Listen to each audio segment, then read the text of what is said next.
weeks ago, I was down here at the Manchester Art Gallery, and I was in gallery number 10, which is titled, Whose Power on Display?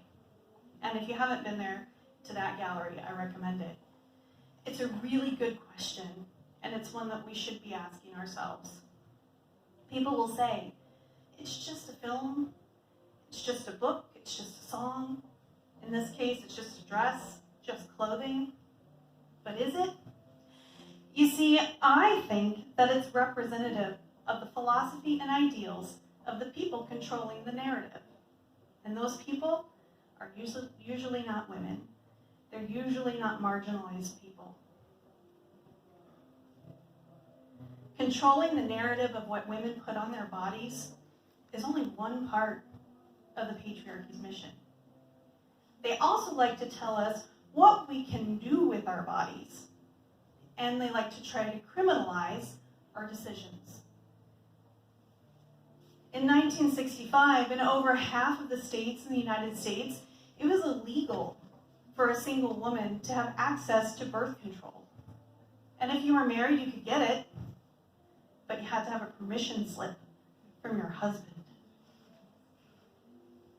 Even given that, it wasn't until 1973 that women could legally have an abortion when they ruled on Roe versus Wade.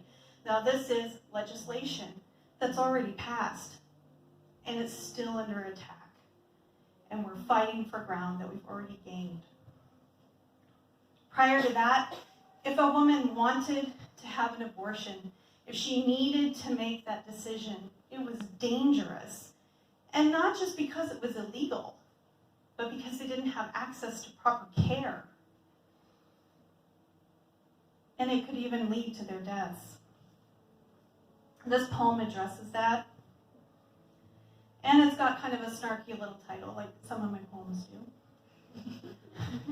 It's something that women used to call undergarments. They used to call them unmentionables, because we don't talk about that, except in places like this.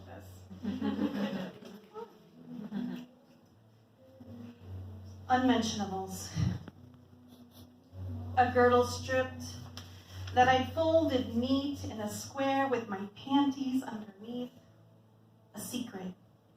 In this place where no secrets could hide. With my back opened by loose ties, my spine shivering its knobs against cold paper, as feet slide into place and you pull me down in this dingy room. I turn my face to the wall away to see anything beyond this belly still flat underneath a stained gown worn by so many desperations before me.